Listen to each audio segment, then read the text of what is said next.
Hi, I'm Christina Trauthwein, VP of Content and Partnerships at Hotel Business. And I have the pleasure right now of speaking with Mike Garcia, and he is the president of Matthews. Welcome. Thank you.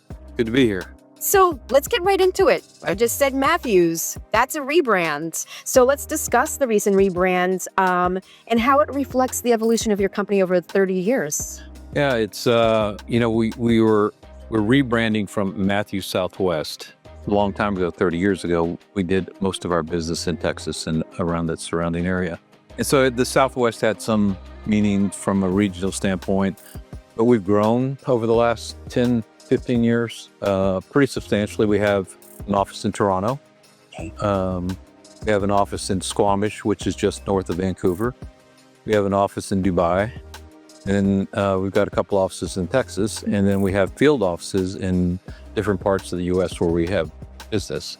So we've obviously gone out of the Southwest mode into Matthews, which is more inclusive of what the company is viewed as today. Yeah, definitely it is. So I want to talk about one of your projects, and that's the Hotel Polaris. I know it's a full-service hotel, and it's in Colorado Springs, if I remember correctly. Yep. Great. So talk about that a little bit. Yeah, so it's the first hotel in Matthews Hospitality. So we're 7.5 years old. I came over 7.5 years ago where we started Matthews Hospitality. And it's the first hotel that we've had from start to finish. And we opened in November. And it's at the north gate of the U.S. Air Force Academy, and the name itself is Polaris. It's an independent brand, and it sits right there in northern Colorado Springs, and it's something that the market really needed. There's not a luxury hotel in northern Colorado Springs. They have the Broadmoor, which is a great hotel, but this will complement the area. And obviously, with being at the academy itself, there's a lot of demand from the school and defense contractors and that sort of thing. And it's a good-sized hotel. It's 375 keys and 26,000 square feet of meeting space inside. It's got 5 different food and beverage outlets. Wow. It's got about 10,000 square feet of outdoor space, so we can take advantage of the environment out there. And it's got a pool and a spa. And we're really excited about it. It turned out really nice. It's right at the foot of the Rockies, and it's beautiful. Yeah, it's very nice. It's a beautiful country out there, though. It's beautiful. Oh yeah, absolutely. Yeah, it is. What about some upcoming projects? What are you working on in terms of? I think you have an expansion in Florida. So yeah, let's talk about that. So we are building an 800-room hotel, an Omni Hotel in Fort Lauderdale. So it's one of the projects that I worked on when I was back at Omni that we are completing. It will be open in September. And it's also an expansion of the convention center. So the convention center itself is adding on about 500,000 square feet. And so there was a need to build this hotel.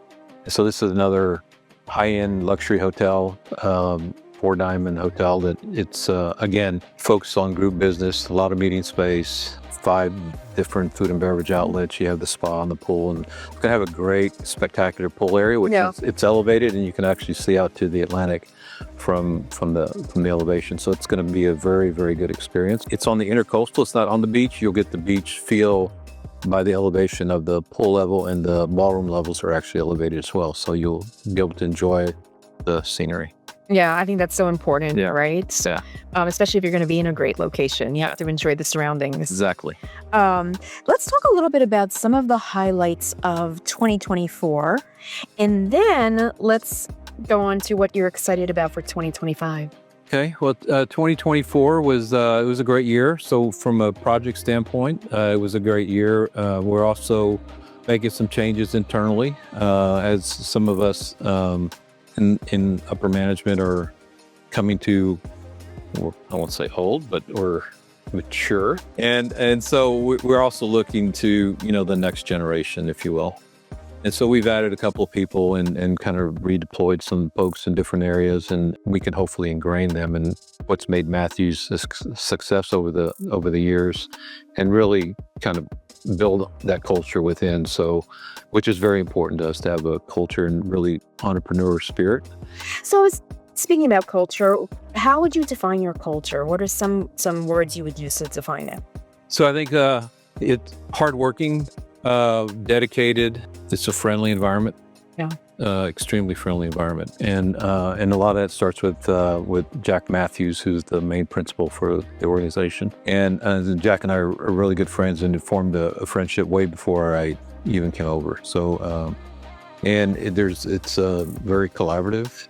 Everybody in the different offices that I mentioned earlier, everybody works together and pulls together, even though we are not in the same location. There's the entrepreneur spirit, so it's like we can figure this out, and we like unique projects, and that's how we get involved in some of the big projects around the country, and they're a difference maker in the community, and that's important to our culture, that we have a lasting impact in a positive way on the communities. Sure. And so and also really embrace the community in which we build our hotels, and you can tell by visiting the hotel in Colorado Springs, or as I mentioned about Fort Lauderdale, and you can you feel like you're there at the ocean just by some of what we've done with the elevations of the space and that sort of thing. So it's just something we take from location to location, city to city, and we really. And I'm sure you kind of take that and integrate it into the design as well. Absolutely. Amenities and maybe the food and beverage offerings, so you really feel like you're in the location. Absolutely. I mean, it's part of the design, part of the interiors. It's very important to reflect what's in the community and what's in surrounding regions and that sort of thing. And from a food perspective to cultural, culture is a big part. And if you can bring some of the art in locally, which we've done, those are all important parts to the community. And I always say that when you get the community to visit your hotel, that's a success. Definitely. And you always welcome the traveler and the guest from outside. But if you can get the community to embrace it and make it their place, then you've done something special. Absolutely. Great. It's been a great talking with you, Mike. You as well. Thank you. Thank you for your time. Take care.